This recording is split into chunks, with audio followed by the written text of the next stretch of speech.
In Parashas Shemini, the Alter Rebbe gives a fascinating maimer on two types of tzadikim.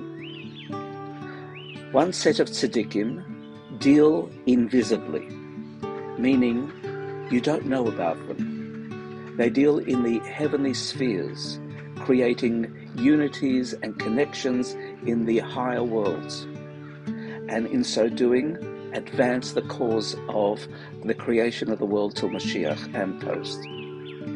Then there's another set of tzadikim who are very visible, and they deal with earthly matters. They deal with the physicality of life, elevating it, elevating the world. And they are well known in the sense that they're public. And these two sets of tzadikim are the ones that operate to make the world happen. In fact, we're told that a tzaddik is the pillar, the basis of this world. The tzaddikim that deal with the higher levels are compared to the fish of the sea in a number of ways. Firstly, fish are underwater, we don't see them, and we don't see these tzaddikim. And furthermore, when a fish moves, in one effort, it's able to travel huge distances without stop, in one sweep.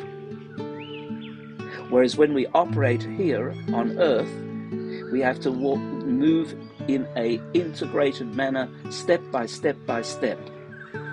So the tzaddikim who are the hidden tzaddikim are like fish of the sea, and the revealed tzaddikim are the ones who operate in a graduated manner. So we're going to have a little meditative exercise to be able to have a better sense of what it is that these two types of tzaddikim create. It should be noted that there's also an allusion to the future when Leviathan fights with Shor Habar. In other words, there'll be a time when the great Leviathan fights the wild boar. Now, these are, of course, descriptions that refer to spiritual wars as well. And the Leviathan, being a fish, also refers to the higher tzaddikim, or the ones that work on high, and the wild ox, or the purified ox, as it will be, Shor Habar, is the one that refers to the revealed tzaddikim. And they will merge so that the two sets of tzaddikim work in unison, in a unity, and become one, in the same sense that the whole world becomes one.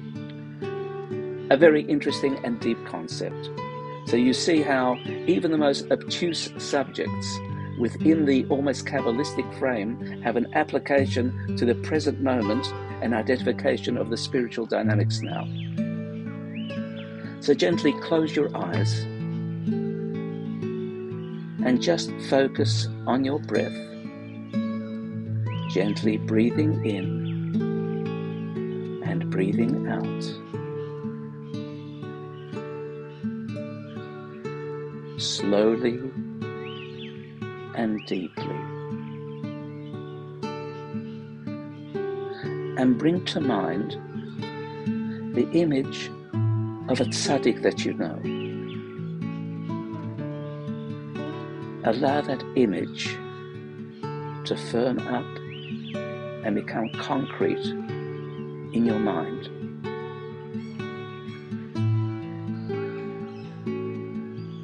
That tzaddik works at earth level, elevating us, elevating the world, elevating the physical plane of existence.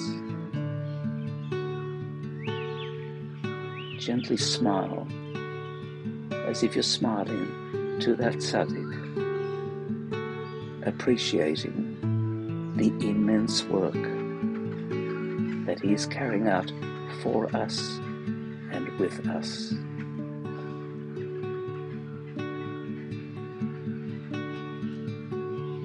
Now bring to mind an anonymous tzaddik. You won't have a picture, you won't have an image, but perhaps a form, an abstract form, a figure that is pure light. And that tzaddik is hidden and operates at heavenly levels, creating amazing spiritual feats, bringing connectedness to the higher worlds.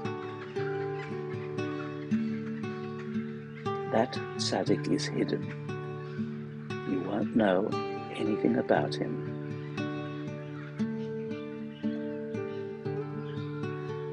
Try to bring the two images together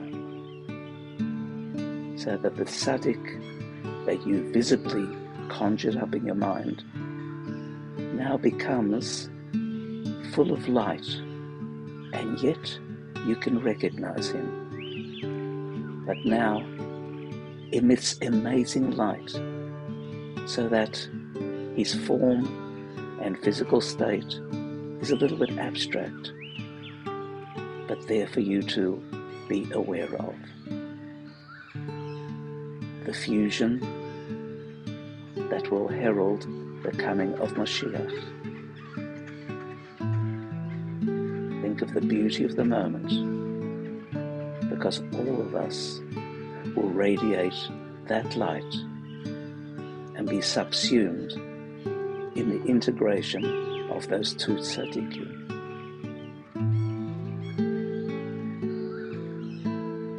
Return to your breathing, gently breathing in and out. And when you're ready, gently open your eyes, coming all the way back to the now.